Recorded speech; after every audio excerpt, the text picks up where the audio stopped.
आज हम लोग पढ़ रहे हैं फर्स्ट वॉर ऑफ इंडिपेंडेंस, जो कि हुआ 1357 में। हालांकि इस पर बहुत डिबेट है कि ये फर्स्ट वॉर ऑफ इंडिपेंडेंस था कि सिर्फ एक रिवोल्ट था।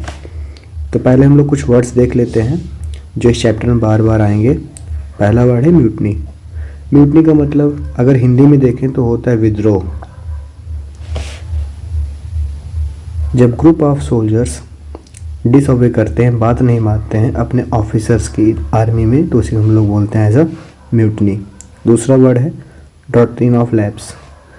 ये एक पॉलिसी ऑफ एनेक्सेशन है। एनेक्सेशन मतलब जो है कब्जा करना। ये इंट्रोड्यूस किया गया था किसके द्वारा? लॉर्ड डलहौजी के द्वारा। याद रखना, D for doctrine of lapse, D for Lord Dalhousie, sorry D for only Dalhousie. इन्हीं के द्वारा इसको इंट्रोड्यूस किया गया था। इसमें होता क्या है? When a ruler of subsidiary state died without the natural heir, the state was passed on to the English. यानी कि कोई मान लो किंग है, कोई राजा है और उसकी अपनी खुद की कोई संतान नहीं है, तो उसका किंगडम, राजा का किंगडम जो है वो किसके हाथ में चला जाएगा?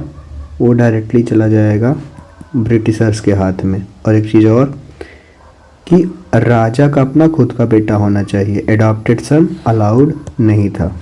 ठीक है। दूसरा टर्म है सब्सिडरी अलायंस। ये भी एक पॉलिसी ऑफ एनेक्सेशन है और ये इंट्रोड्यूस की गई थी इसके द्वारा?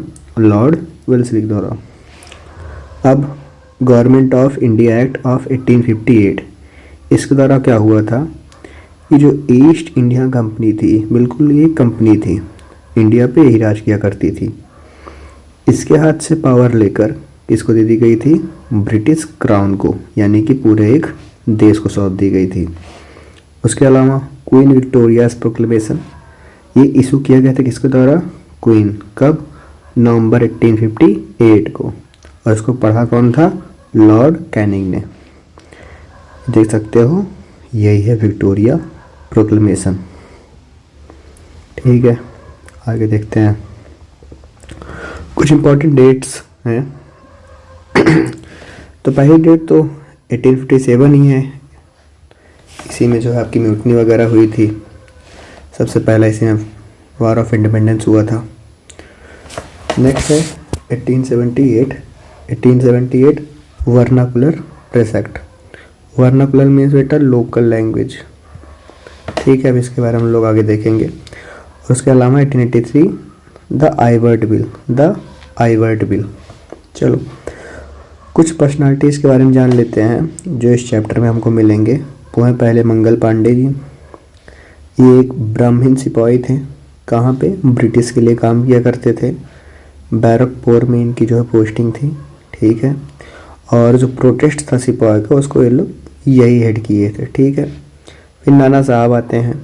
ये एडॉप्टेड सन थे पेशवा बाजीराव सेकेंड के। यहाँ पे वही डॉक्ट्रिन ऑफ लैप्स आ जाएगा। पेशवा बाजीराव सेकंड, ये पेशवा थे, इनके पास इनकी अपनी खुद की किंगडम थी।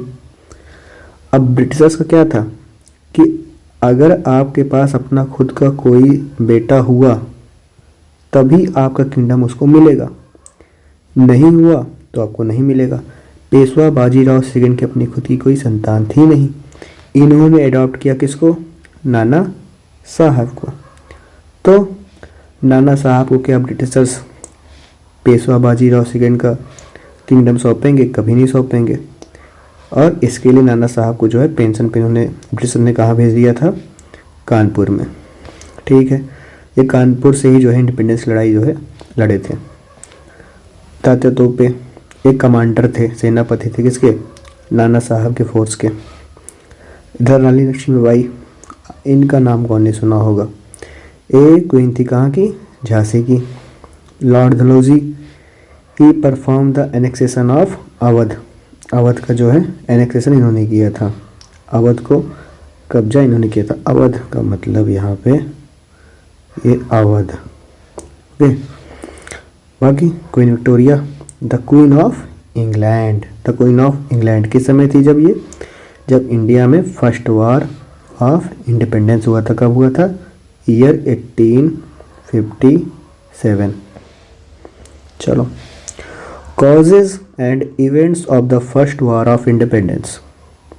चलो, इन 1857 there occurred a series of events which were referred to the Sepoy Mutiny by the British and First War of Independence by Indians।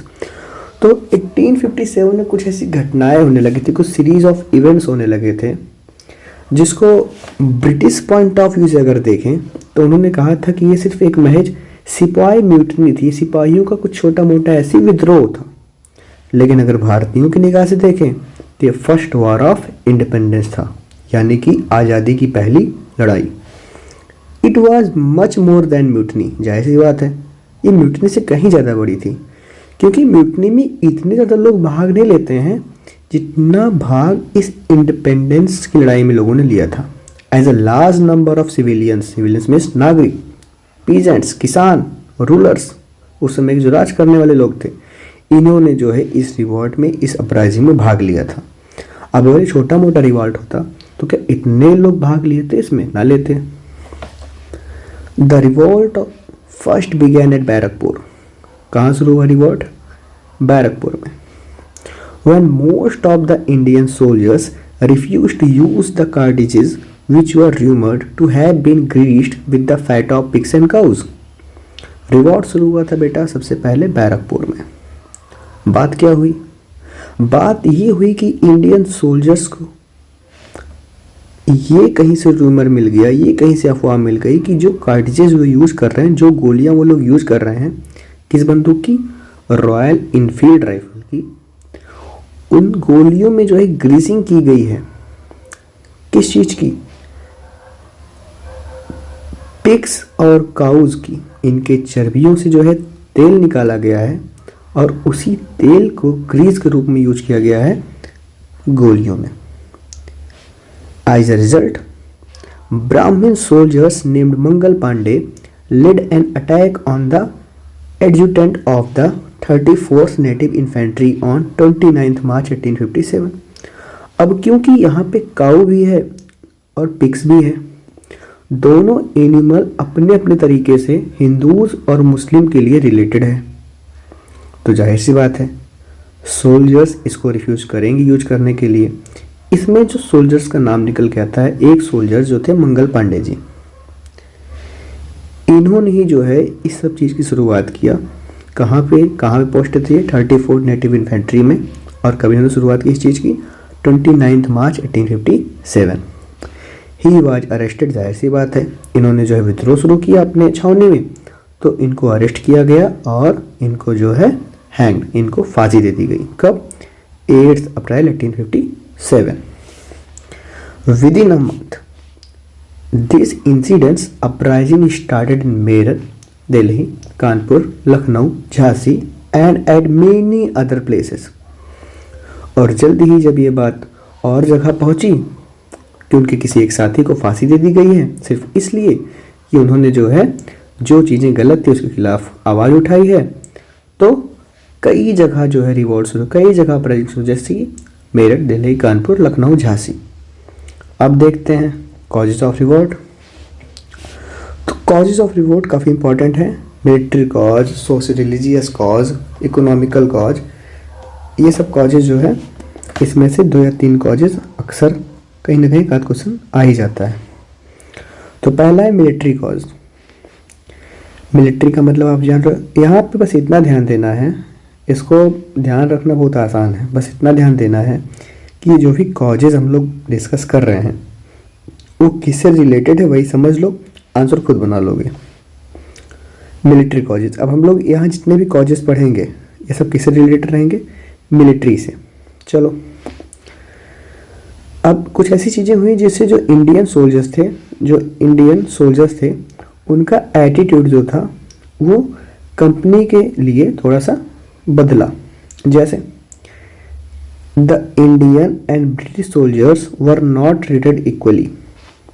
The salary was too meagre to support their families while the duties of both the British and the Indian soldiers were more और less similar. यानी कि जो Indian soldiers की तनख्वाह थी वो British soldiers की तनख्वाह के मुकाबले काफ़ी कम थी। जिससे उनको अपना परिवार चलाने में दिक्कत होती थी। जबकि ड्यूटी का जो समय था, काम था, वो मोर और लेस दोनों का सिमिलर था, यानी काम सिमिलर था, लेकिन इंडियंस को कम पैसा मिलता था और ब्रिटिशर्स को उस काम के लिए ज़्यादा पैसा मिलता था। तो इससे कहीं ना कहीं इंडियंस के अंदर डेवलप हुआ कि इतना भेदभाव क्यों। दूसरा है the Indian soldiers could only rise to the position of subedar. अब इंडियन सोल्जर्स कितनी भी मेहनत कर लें, कितना भी अच्छा काम कर लें, वो जैसे कि आप जान ही रहे हैं प्रमोशन होता है, वो प्रमोशन हो के सिर्फ एक ही पोस्ट तक पहुंच पाते थे जो कि उनके लिए बहुत हाईएस्ट थी, उसके ऊपर वो जा ही नहीं पाते थे। और पोस्ट कौन थी? Position of subedar. According to the General Service Enlistment Act, कब आया था ये? जनरल सर्विस इनलिस्टमेंट एक्ट आया था 1856 में। Indian soldiers could be sent overseas, overseas मतलब विदेश, on duty. Indian soldiers dreaded sea voyage and considered it against their customs. इससे दिक्कत क्या हुई? इस एक्ट के आने के बाद, जनरल सर्विस इनलिस्टमेंट एक्ट आने के बाद, इंडियन सोल्जर्स को कहाँ भेजा जाने लगा? विदेश। पहला नंबर तो कहीं ना कहीं इंडिया में आज भी कुछ जगहें हैं, हालांकि आज तो मुश्किल ही है उस समय, लेकिन ऐसी कई सारी जगहें थी जहाँ लोगों की मान्यताएं थी कि अगर वो समुद्र यात्राएं करेंगे, किसी दूसरे देश जाएंगे, वो समुद्र को पार करेंगे, तो कहीं ना कहीं जो है ये उनके कस्टम, ये उनके नॉर्म्स, ये उनके जो है परंपरा के खिलाफ होगा। और ब्रिटिशर्स जो है लोगों को ले जाया कर रहे थे, तो लोगों को कहीं ना कहीं इस चीज़ से भी गुस्सा लगा।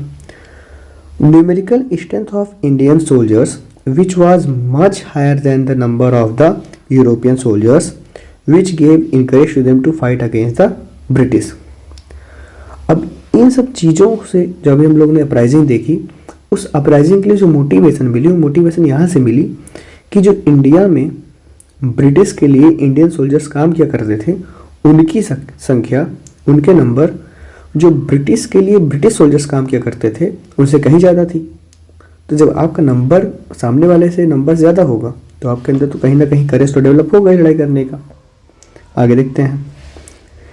Indians were of the believe that the British were invincible. Indians को कहीं ना कहीं लगता था, ये ऐसा था शुरुआत में इंडियंस के अंदर एक टबू सा बना हुआ था कि जो ब्रिटिश हैं इनको हरा नहीं जा सकता, ये अलग हैं। तो ऐसी कई सारी जो है लोगों में बात हुआ करती थी। लेकिन जब ब्रिटिशर्स हारे पहला अफगान वार, तो जाके इंडियन सोल्जर्स को फील हुआ, रियलाइज हुआ कि नहीं, कि ब्रिटिश भी हार सकते हैं। और अगर अफगान फोर्सेस उनको हरा सकती है, अफगानिस्तानी फोर्स उनको हरा सकती है, तो हम लोग क्यों नहीं हरा सकते। अब दूसरा है बेटा सोशल एंड रिलीजियस कॉजेज, यानी सामाजिक और धार्मिक कारण। The British government attempt to interfere in the social and religious life of the Indians led to wide spread fear among the masses. देखो इंडिया में एक चीज़ है, जो इंडियंस हैं ये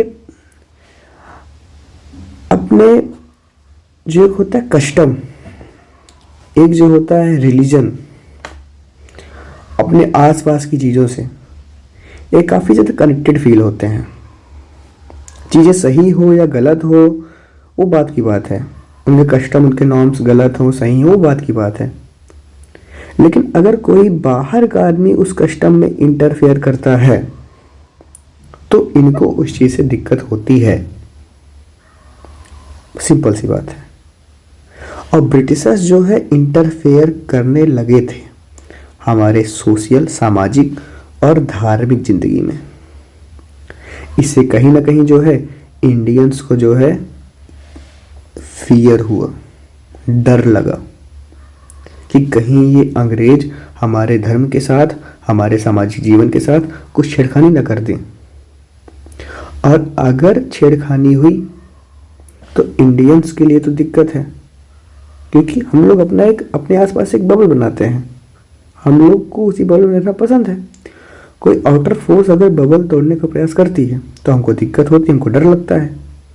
लेकिन वही डर बनता है अपोजिट में खड़े होने का कारण। अब देखो डर कैसा था, the work of missionaries. Missionaries कौन होते हैं? धर्म प्रचारक, ऐसे लोग जो आप कह सकते हो कि जो क्रिश्चियनिटी को जो है फैलाते हैं। Who were spreading education and Christianity upset the masses. Masses का मतलब large number of people, large number of people, काफ़ी अधिक लोग। यहाँ पे मिशनरीज इंडिया में आने लगे थे और ये लोग क्या फैलाते थे? एजुकेशन, शिक्षा। शिक्षा के साथ साथ ये लोग जो है अपने धर्म का भी प्रचार किया करते थे। The combined effect of British expansionist policy, economic exploitation and administrative changes adversely affected the Indian society as a whole. इसके अलावा जो साथ साथ जो ब्रिटिश की पॉलिसीज थी, अपने आप को बढ़ाने की पॉलिसी, अपने इकोनॉमिक को बढ़ाने की पॉलिसी, एडमिनिस्ट्रेट करने की पॉलिसी, ये एकदम एडवर्सली, एकदम अपोजिट इफेक्ट किया किसको? इंडियन सोसाइटी को। द ब्रिटिश सोशल रिफॉर्म्स, हालांकि ब्रिटिशर्स ने कुछ सोशल रिफॉर्म्स भी किए, कुछ सामाजिक सुधार भी किए। सोशल रिफॉर्म में सामाजिक सुधार, जैसे कि एवोल्यूशन ऑफ सती प्रथा कब हुआ? 1829 में। सती प्रथा को उन्होंने खत्म किया, यानी कि जब किसी फीमेल का, किसी महिला का हस्बैंड की मौत हो जा रही है तो हस्बैंड को तो जला ही जाएगा, साथ में उसकी चिता पे फीमेल को भी बिठा दिया जाता था। उसको बोलते हैं सती प्रथा। तो उस चीज को जो है ब्रिटिशर्स ने खत्म किया। दूसरा सोशल रिफॉर्म था legislation of window remarriage act 1856, यानी कि इन्होंने प्रॉपर कानून बनाया कि जो विधवाएं हैं, जिनके पति खत्म हो गए हैं, वो दोबारा शादी कर सकती हैं, दोबारा से अपना जीवन शुरू कर सकती हैं। और कब आया? 1856, रिवॉल्ट के जस्ट एक साल पहले। लेकिन ये जो सुधार थे, ये जो ऑर्थोडॉक्स इंडियन थे, जो कंजर्वेटिव इंडियंस थे, जो रूढ़िवादी लोग थे, जो चेंज जल्दी नहीं एक्सेप्ट कर पाते हैं, उनके सेंटिमेंट्स को कहीं ना कहीं हट कर गया, उनको खराब लग गया। The British looked down on the Indians and laughed eight there customs. British हमारे कस्टम्स को देखते, हमारे जो है फेस्टिवल्स को देखते, हमारे तौर तरीकों को देखते और हम पे हंसते। इवन कहीं ना कहीं जो है अभी भी एक यूरोप या फिर बोल सकते हो कई जगहों पे भारत को सपेरों का देश बुलाया जाता है। हमारी इमेज ऐसी बनी हुई है कि ये जंगली लोग हैं, ये लोग बस गांव में रहा करते हैं, इनके पास कुछ भी नहीं है, ये पुराने कस्टम के साथ रहते हैं, आदिवासी टाइप लोग। उस समय भी ऐसे ब्रिटिश के पास था। उन लोग को लगता था कि ये ब्रिटिशर्स, ये इंडियंस जो हैं क्या, इनका कोई कस्टम नहीं, इनके पास कुछ है, भाषा नहीं है, और हम पे हंसा करते थे। At all times they kept a distance from the Indians. हमेशा वो भारतीय लोगों के साथ थोड़ा सा गैप बनाया करते थे और उनको कैसे ट्रीट करते थे? जैसे बहुत ही घृणा के साथ कि इंडियंस हैं, हटाओ इनको यहाँ से। All this caused a great hatred the minds of Indians. और ये सारी चीज़ें बेटा, अब जो इंसान होता है, आप किसी के साथ जो है बुरा व्यवहार कर रहे हो तो इसका मतलब ये तो नहीं कि उसको समझ में नहीं आएगा, उसको आज नहीं तो कल समझ में आएगा ही। और फिर उस आदमी के दिमाग में आपके प्रति क्या भर जाएगा? हेट्रेड। और वही हुआ भी, इंडियंस के दिमाग में ब्रिटिशर्स के लिए हेट्रेड भर गया। हेट का मतलब होता है बेटा घृणा। Even the positive works of the British like the introduction of railway, कुछ अच्छे काम भी थे, कुछ पॉजिटिव काम भी थे ब्रिटिशर्स के। जैसे ब्रिटिशर्स ने हमारे यहाँ क्या चलवाई? रेल।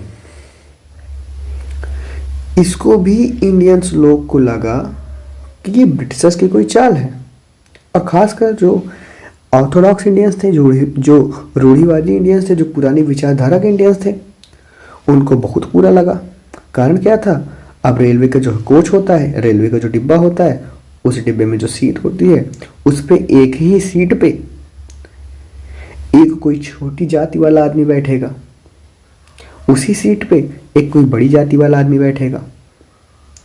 तो जो बड़ी जाति वाला आदमी है उसको लगेगा कि अरे ये छोटा आदमी, छोटी जात का आदमी, जिसको मैं कभी अपने साथ बिठाता नहीं हूँ, ये भी मेरे साथ बैठ रहा है। और इससे उनको लगा कि ब्रिटिशर्स की कोई चाल है जो इन जैसे लोगों को मेरे साथ ट्रेन में बिठा के सफ़र करने दे रहा है।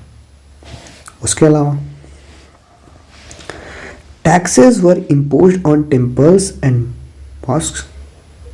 ब्रिटिशर्स ने जो है मंदिरों पे और मस्जिदों पे टैक्स लगा दिया, कर लगा दिया कि जितनी कमाई होगी, जितना चंदा आएगा, उसका कुछ हिस्सा आप हमको देंगे। इससे भी लोगों को बुरा लगा। The importance of traditional educational institutions like gurukul and madrasas were reduced and they established English school. इससे इंडियंस को जो है हर्ट हुआ। उन्होंने हमारे जो पुरानी शिक्षा की व्यवस्था थी, जैसे गुरुकुल व्यवस्था, मदरसा की व्यवस्था मुसलमानों में हुआ करती थी, हालांकि अभी भी है, उन सबको कम कर दिया और उन सब की जगहों पे क्या खोला? इंग्लिश स्कूल, जिससे इंडियंस को काफ़ी बुरा लगा। तीसरा है पॉलिटिकल कॉजेस।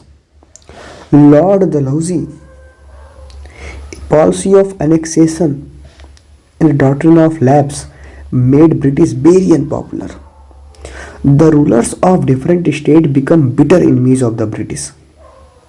भाई डॉक्ट्रिन ऑफ लैप्स मैंने ऊपर एक्सप्लेन किया है कि कोई राजा है, राजा का बेटा नहीं है, तो राजा का किंगडम जो है किसी और के हाथ में चला जाएगा। और किसी और कौन है? ब्रिटिश। इससे जो इंडियन रूलर्स थे उनके अंदर जो है बहुत ही एक अलग प्रकार का विचार उत्पन्न हुआ ब्रिटिशर्स के लिए कि ये लोग जो है कितने खराब लोग हैं, कितना अनइथिकल वर्क है ये। कि जैसे आप ही हैं, आप अपने पड़ोसी को बोलिए कि तुम्हारी कोई संतान नहीं है, और अगर तुम्हारी संतान नहीं है तो तुम्हारे ख़त्म होने के बाद, तुम्हारे मरने के बाद तुम्हारा ज़मीन मैं ले लूँगा, और वो भी ज़बरदस्ती। और ये भी मैं कह रहा हूँ कि अगर तुम जो है कोई संतान गोद लेते हो तो भी नहीं माना जाएगा। तो कहीं ना कहीं आपके पड़ोसी के मन में तो कुछ ना कुछ आपके लिए द्वेष भावना उत्पन्न नहीं होगी। उसके अलावा नाना साहब जो कि एडॉप्टेड सन थे किसके? पेशवा बाजीराव सेकंड के, इनको पेंशन देने से ही मना कर दिया, जिससे नाना साहब जी ब्रिटिशर्स के क्या बन गए? इनमी बन गए। ठीक है। In 1849, Lord Dalhousie announced that after Bahadur Shah जो कि लास्ट मुगल रूलर थे, उनके लिए लॉर्ड डलहौजी ने एक अनाउंसमेंट की, after Bahadur Shah his successor, इनके बेटे, would not be permitted to use the Red Fort, यानी कि इनके बाद इनके बेटे जो है लाल किला यूज नहीं कर पाएंगे। In 1856, Lord Canning announced that Bahadur Shah's successor will not be allowed to use the imperial titles with their names. यहाँ तक फिर भी चलो कुछ ना कुछ तो चल ही रहा था। 1856 में लॉर्ड कैनिंग ने ये अनाउंस कर दिया कि बहादुर शाह के जितने भी बेटे होंगे, उनके बेटे होंगे, वो लोग अब इंपीरियल टाइटल, शाही टाइटल नहीं यूज करेंगे अपने नाम के साथ। This enraged the Muslim. अब क्योंकि बहादुर शाह जो थे वो भी मुस्लिम थे और मुसलमानों को लगता था कि चलो कोई एक मुस्लिम राजा है हमारे पास, और जब ये भी सब मना कर दिया गया तो इससे कौन दुखी हुआ? Muslims. Bahadur Shah began plotting against the British. अब बहादुर शाह के मन में अब कहीं ना कहीं आदमी को तो ठेस लगेगी, तो इनके मन में आया कि चलो जब वक्त आएगा तो हम भी जो है बदला लेंगे। The annexation of Awadh on the theory that it was not ruled well, and then the disbanding of its army added to the resentment against the British. Awadh क्षेत्र, यूपी के अवध क्षेत्र को ब्रिटिशर्स ने भी हड़प लिया, इसको भी एनेक्सेट कर दिया। और किस तर्ज पे इसको जो है इन्होंने हड़पा? ये बोल के कि अवध के राजा अवध को सही से रूल नहीं कर पा रहे हैं, इसलिए जो है अब अवध ब्रिटिशर्स के कब्जे में जा रहा है। To add to this, the Indians preferred being ruled by Indians who at least understood them rather than the British who did not make any effort to mix with Indians. अब धीरे धीरे जो राजा थे भारत के, उनकी जो राजशाही थी, किसी न किसी बहाने से जो है ब्रिटिशर्स को छीन ले रहे थे। तो इंडियंस को लगा कि इससे बेहतर तो हमारे भारतीय राजा ही हुआ करते थे। अरे कम से कम जो है वो हमारे साथ दुर्व्यवहार तो नहीं किया करते थे, वो हमारे सोशल और कस्टम्स में, हमारे रिलीजियस चीज़ों में वो इंटरफेयर तो नहीं किया करते थे। Economic causes, the resources from India were exploited for the good of the British people and growth of industries in Britain. अब ये वही समय है जब ब्रिटेन में, इंग्लैंड में क्या चल रहा है? Industrial revolution. इंडस्ट्रियल रेवोल्यूशन, औद्योगिक क्रांति। वहाँ नई नई इंडस्ट्रीज बन रही हैं, कारखाने बन रहे हैं। अब कारखानों में चाहिए क्या? रॉ मटेरियल, कच्चा माल, जैसे कपड़ा बनाने के रुई। ये सारी चीज़ें ये लोग कहाँ से लेके जा रहे थे? भारत से। कहाँ से ले जा रहे थे? भारत से। भारत से ले जाते, वहाँ कपड़े बनाते, और कपड़े बनाने के बाद जो है इसको फिर भारत लेके आते और यहीं पे लाके इसको बेचते। It ruined the Indian industries and handicrafts। इससे जो भारत के जो कारखाने थे, यहाँ के जो ऐसे लोग थे जो हाथों से कपड़ा बनाया करते थे या हाथों से और भी कुछ कलाकारियाँ किया करते थे, उनका पूरा का पूरा काम चौपट हो गया। क्योंकि ये यहाँ से बहुत ही सस्ते रेट पे रॉ मटेरियल लेके जाते और मशीन में चीज़ें बनाते। जाहिर सी बात है, जो चीज़ मशीन से बन के आएगी वो सस्ती होगी। अब लोग सस्ती भी चीज़ें ज़्यादा खरीदना पसंद करेंगे। हैंडीक्राफ्ट्स वगैरह थोड़ा महंगे होते हैं क्योंकि उसमें मैनुअल लेबर लगा होता है। तो लोगों ने जो है ब्रिटिश मेड थिंग्स खरीदना शुरू कर दिया। इंडियन हैंडीक्राफ्ट सोली डाइड। ये जो भारतीय हैंडीक्राफ्ट्स थे ये धीरे धीरे जो है ख़त्म हो गए। Machine made British cloth was cheaper. British के द्वारा बनाए हुए क्लॉथ जो है सस्ते थे। तो जो लूम्स हुआ करते थे जिस पे कपड़ा बनाया जाता था, वो सब शट डाउन हो गए, सब के सब बंद हो गए। People move to cities to find employment. अब लोगों के पास काम नहीं था गांव में, तो लोग शहर की तरफ भागे। किसके लिए? नौकरी के लिए। Which was very difficult to get. काम मिलना भी वहाँ कठिन था क्योंकि सारा काम तो इंग्लैंड में था। Peasants were forced to pay tax in cash। Farmers को जो है फोर्स किया गया कि आप जो टैक्स देंगे सरकार को कैश में देंगे, नकद देंगे। Which pushed them into the hands of money lenders as tax was collected even during the famines। इन सब के चक्कर में जो है जो भारत के किसान थे वो किसके चंगुल में फंस गए? मनी लेंडर, महाजन। क्योंकि ब्रिटिश को कोई मतलब ही नहीं होता था फसल अच्छी हुई है कि नहीं हुई है, पैदावार कैसी है कैसी नहीं है, उनको टैक्स से मतलब होता था। इवन जब कभी सूखा ही पड़ जाता था तो उनको टैक्स लेना ही लेना होता था।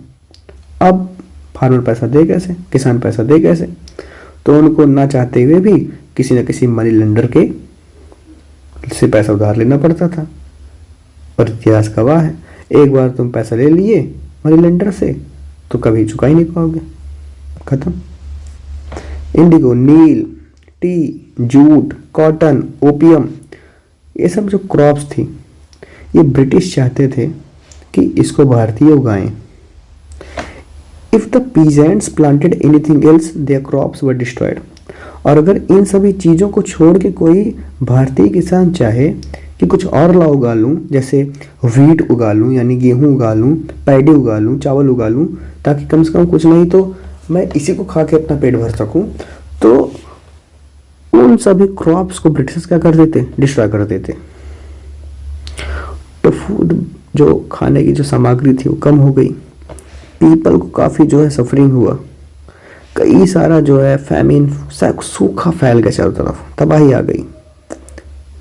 इनाम कमीशन अपॉइंटेड। इनाम कमीशन अपॉइंट किया गया कब? 1852 में। कहाँ पे? बॉम्बे में। इसमें क्या हुआ कि 20,000 estate, the land the landed aristocracy to poverty without the benefiting the peasantry, which suffered due to exorbitant land revenue. It was claimed by the merchant, moneylenders and the new owners of these estates. British ने जो है इनाम commission के जरिए भारतीय जमींदारों से मांगा, लैंडेड अरिस्टोकों से मांगा कि जो है आप अपनी ज़मीन के कागज दिखाइए। कुछ लोग दिखा पाए, कुछ लोग नहीं दिखा पाए। तो 20,000 state means large number of track, वो किसके हाथ में चला गया? ब्रिटिश के। और ब्रिटिश ने उसको किसको बेच दिया?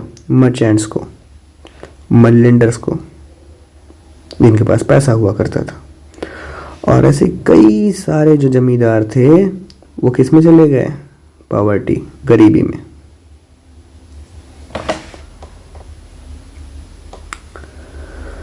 Annexation of native states resulted in loss of jobs of millions of people attached to the royal courts. The British also disbanded the army of Nawab. Soldiers who lost their jobs became bitter enemies of the British. Kingdoms. एक kingdom में राजा होता है, राजा के पास अपनी court होती है, सभा होती है, सभा में कई सारे लोग होते हैं, मंत्री होते हैं, सलाहकार होते हैं, कई सारे लोग होते हैं। जब किंगडम ही ले लिया गया ब्रिटिश के द्वारा और लेने के बाद उसको ख़त्म कर दिया गया, तो मंत्री के, सलाहकार के, इन सब की नौकरियां तो जानी ही जानी थी। उसके अलावा ब्रिटिश जैसे ही किसी किंगडम को लेता, वहाँ की आर्मी को जो है डिसबैंड कर देते, हटा देते। तो कई सारे सोल्जर्स जो है अपना जो जॉब था, अपनी जो नौकरी थी, जो नौकरी वो राजा के लिए जो किया करते थे, उन नौकरी से वो लोग क्या हाथ धो बैठे। इससे जो सोल्जर्स थे जिनकी नौकरी गई थी, वो क्या बन गए? दुश्मन बन गए। किसके? ब्रिटिश के। Important events of the first war of independence. Travel started in Barrackpore. सारी चीजें कहाँ शुरू हुई? बैरकपुर से। हम लोग इस पर ध्यान दे चुके हैं मंगल पांडे जी के द्वारा। जल्दी ही पहुंच गई कहाँ? जल्दी ही कहाँ पहुंच गई? जल्दी ही ये रिवोल्ट कहाँ पहुंच गया? मेरठ, जहाँ 85 सिपाही को जो है ऑर्डर्स ना मानने के लिए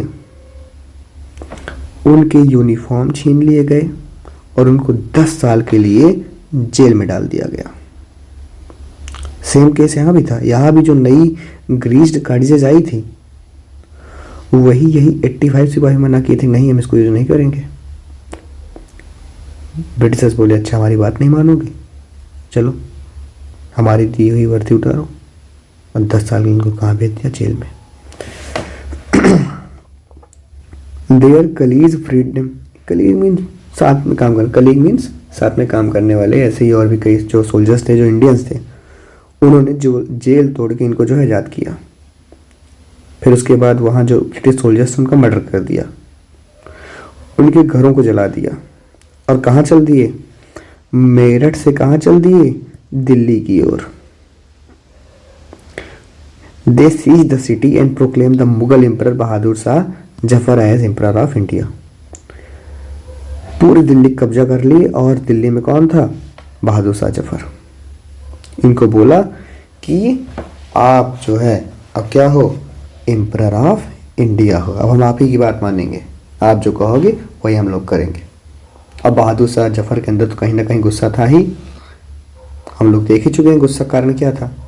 भाई रेड फोर्ट ले लिया गया, इंपीरियल टाइटल्स ले लिए गए, the loss of Delhi lowered the respect of British army. बताओ, दिल्ली छीन गया, ये आर्मी जाके दिल्ली कब्जा कर लिया। इससे जो ब्रिटिश आर्मी की जो रिस्पेक्ट थी कम हो गई। So in order to achieve their respect again, sir John Nicholson with the help of loyal Sikh soldiers besieged Delhi in the end, surmounted Delhi. Bahadur Shah Jafar's sons were killed and he and his wife were exiled to Rangoon. अब बदला लेना था Britishers को। अब Britishers क्या करें? तो British में एक बेहतरीन जनरल सर जॉन निकलसन, ये कुछ सिख सोल्जर्स को अपने साथ लिए जो काफ़ी लॉयल थे, काफ़ी इनके साथ जो है उनका लॉयल्टी का मतलब हुआ कि वफादार थे।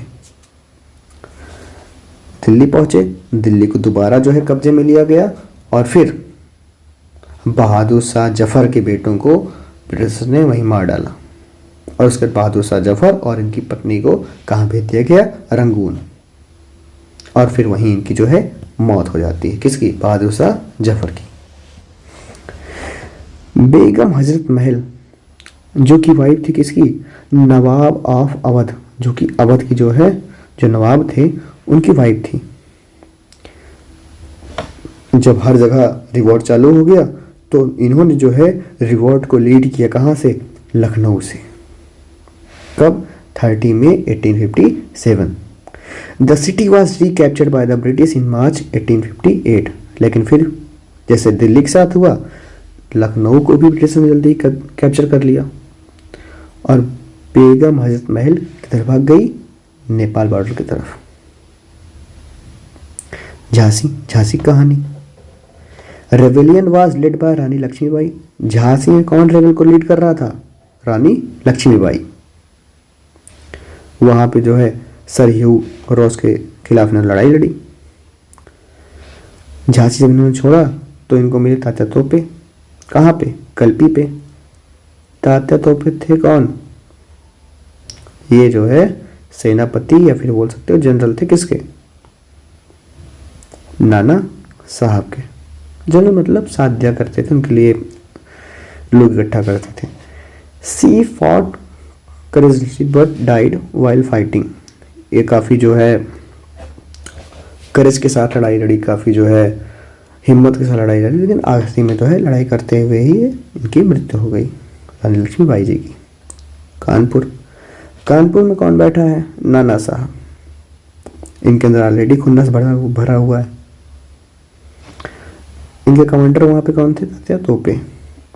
It was general Havelock and general Colin Campbell who subdued the rebellion. यहाँ पे इन्होंने जो है कानपुर में रेवेल को खत्म किया। There were uprising other parts. भारत के और भी कई सारे हिस्सों में जो है अपराइजिंग्स हुई। कई जगह जो है लोगों ने ब्रिटिशर्स के साथ उनके खिलाफ जो है लड़ाइयाँ लड़ी। लेकिन 1858 के आखिरी तक आते आते जो है ब्रिटिशर्स ने सभी जगह पे, सभी रेबल्स पे अपना कंट्रोल स्थापित कर लिया, यानी कि पुनः कैप्चर कर लिया। तो अब बात ये उठती है कि India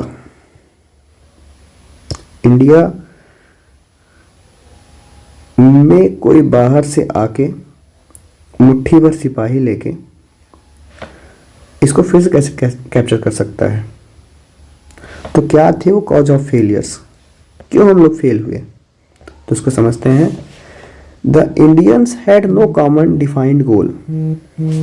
Rani Lakshmibai fought for Jhansi, Nana Sahib fought as he had been refused pension. जो भारतीय लोग थे, खासकर जो इनके लीडर थे, उनके पास कोई डिफाइन गोल था ही नहीं। इनके पास कोई एक लक्ष्य था ही नहीं कि कई सारे लोगों का अपना एक ही लक्ष्य हो, नहीं, सबका अपना अलग अलग लक्ष्य था। रानी लक्ष्मीबाई जी लड़ रही हैं अपनी झांसी के लिए, अपनी झांसी को बचाने के लिए। नाना साहब लड़ाई लड़ रहे हैं कि पेंशन उनको नहीं दिया गया है। The effects were not planned and coordinated.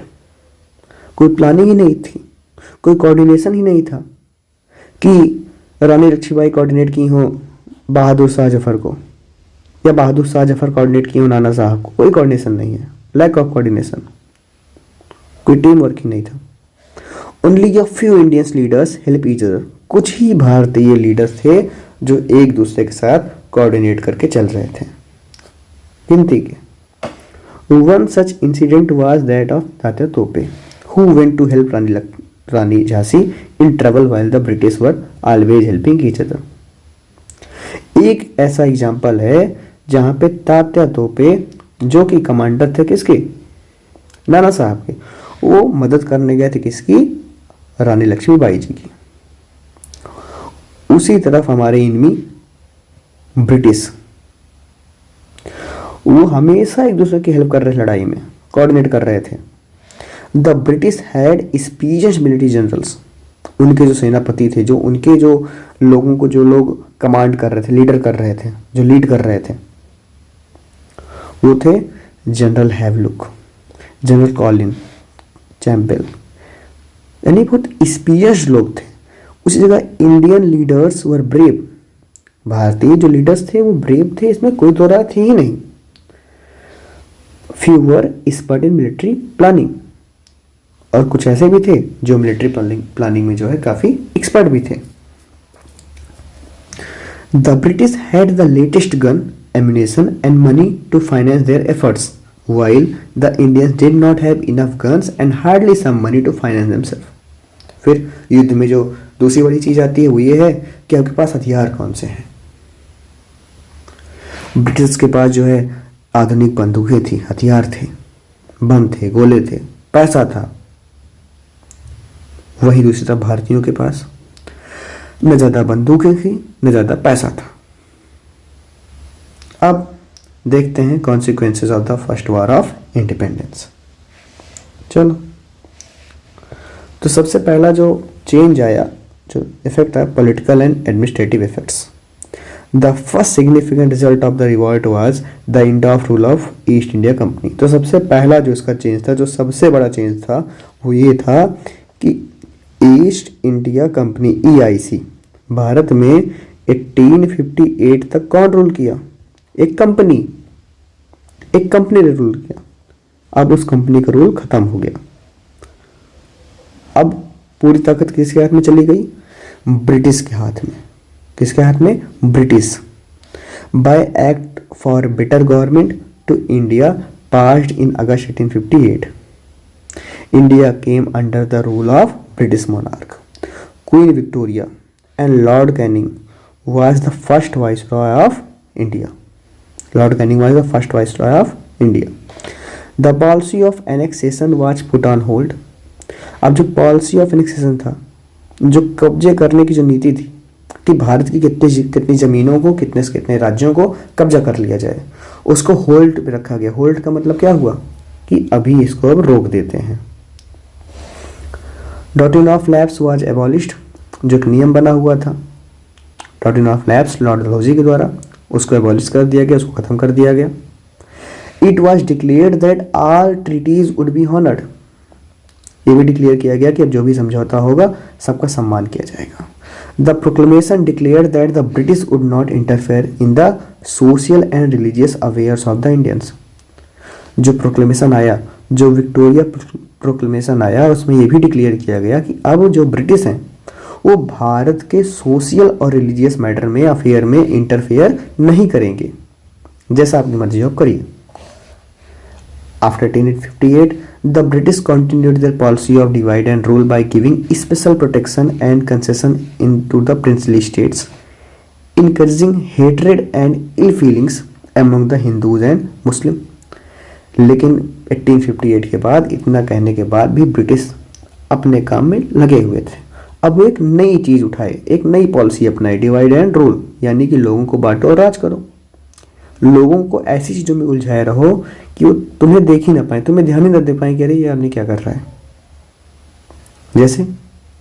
जैसे कि जो है हिंदू और मुस्लिम के बीच में इल फीलिंग क्रिएट करना, उनके अंदर मतभेद करना, ताकि दोनों आपस में लड़ते रहें और ये अपना जो है भारत को एक्सप्लॉइट करते रहें। So that the people of India could never challenge to the British authority, ताकि जो है भारतीय इसी मूल से रह जाएं और ब्रिटिश की अथॉरिटी को कोई चैलेंज ही ना कर पाए। After the revolt, the army was slowly reorganized and built up on the policy of division and counterpoise. The strength of European troops in India were increased. On the other hand, the number of Indian troops were reduced. अब क्योंकि भारतीय लोग देख चुके थे कि Indian army क्या कर सकती है, तो उन्होंने भारतीयों की जो नंबर्स थे ब्रिटिश आर्मी में उसको कम कर दिया। अब किसका नंबर ज़्यादा कर दिया गया? यूरोपियन ट्रूप्स का, यूरोपियन आर्मी का। सेकेंड है economic exploitation. Now onwards India was slowly made into an economic colony of the British who used all possible method to drain India of her wealth. अब India जो था India जो था Britishers के लिए सिर्फ क्या बन गया था, एक इकोनॉमिक कॉलोनी बन गई थी। जितना मन होता ये भारत से जो है लोग रिसोर्स ले जाके कहाँ पे रख देते, यूरोप में। Not just the East India Company but other traders also made India into a supplier of raw material and a place where they dump their manufactured goods. और सिर्फ ये सब काम ईस्ट इंडिया कंपनी ने नहीं किया था, ऐसी बहुत सारी कंपनियां थी जो भारत से सामान को लेके ज़्यादा करती थी बहुत ही सस्ते रेट पे, और फिर सामान को प्रोसेस करके बना के भारत में ला के फिर बेच दिया करती थी। Money was sent to England as profit, as salary, as saving. और यही नहीं, भारत में जो ब्रिटिश लोग काम किया करते थे, ये अपना सारा प्रॉफिट, सारा मुनाफा, ये जो यहाँ सैलरी पाते, जो यहाँ जो सेव करते, सारा पैसा कहाँ भेज देते, यूरोप में। यानी भारत से सारा पैसा कहाँ जा रहा था, यूरोप में। Indians like Dadabhai Naoroji realize what the British were doing and openly criticize the British policy of economic exploitation of India. कुछ भारतीय थे जैसे Dadabhai Naoroji ji, the great grand old man of India, इनको इस बात का रियलाइज हुआ कि ब्रिटिश जो है ये चीज़ कर रहे हैं, और इन्होंने इसलिए ओपनली, खुलेआम ब्रिटिशर्स की आलोचना की कि आप जो है भारत से पैसा निकाल के कहाँ ले जा रहे हैं, अपने देश। मुझे आप लोग कमेंट में बताइएगा कि वो कौन सी बुक का, उस बुक का नाम क्या था जिसमें दादा भाई नौरोजी जो है भारत क्रिटिसाइज किए थे, कि जिसमें इन्होंने अपना ट्रेंड थ्योरी दिया था। सिंपल सी बात है। चलो, राइज ऑफ नेशनलिज्म। भारत में जो नेशनलिज्म की जो शुरुआत हुई वो कहीं ना कहीं यहीं से हुई। जो रिवोल्ट था वो उतने लंबे समय के लिए नहीं था, 1857 से शुरू होकर 1858 में ख़त्म भी हो गया, काफ़ी कम समय के लिए। लेकिन फिर भी यह आने वाली जनरेशन के लिए, यूथ के लिए एक कहानी बन के गया कि वो लोग भी बड़े होके अपने लीडर्स को क्या करेंगे, कॉपी करेंगे। कई सारे लीडर्स पे जो है पोएम लिखी गई, गाने लिखे गए। इवन रानी लक्ष्मी बाई जी के बारे में आज भी जो है आपको बुक्स में पोएम मिल जाएंगे, बच्चे गुनगुनाते रहते हैं। इनके सेक्रीफाइस को, इनके बलिदान को लोग हमेशा याद रखेंगे। इवन इन्हीं के सेक्रीफाइस की वजह से जो है आगे चल के कहीं ना कहीं लोगों के अंदर और चेतना जगी कि हम भी इनके जैसे अपने देश के लिए मर मिटेंगे। The seed of nationalism was sown by this event. ये इवेंट भले छोटा था, भले ही 1 साल का था, लेकिन आज ये हिस्ट्री में इतना इम्पोर्टेंट चैप्टर बन गया है। क्यों? क्योंकि जो एक बीज था नेशनलिज्म का, वो यहीं से पैदा हुआ, वो यहीं से शुरू हुआ। ये आप इमेज देख सकते हैं, भारत के लोग इकट्ठे हुए हैं, ना शरीर पे साइज कपड़ा है, हथियार भी प्रिमिटिव है, पुराने हैं, लेकिन फिर भी जंग लड़ने के लिए तैयार है। उसके अलावा ये इस मैप से आप काफ़ी अच्छे से समझ सकते हैं कि जो वर्ड बार बार अब आएंगे, princely state of British India, उस चीज़ को। ये जो येलो कलर की आपको स्टेट्स दिख रहे हैं, प्लेसेस दिख रहे हैं, वो जगहें हैं जो ब्रिटिश ने कब्जा कर लिया था अप टू 1858 तक। और जो ब्लू कलर में हो प्रिंसली स्टेट्स हैं, यानी कि वहाँ रजवाड़ा, वहाँ राजक शासन चल रहा था, और कब तक चला था? अप टू 1947 तक। ठीक है, चलो, ओके, थैंक यू।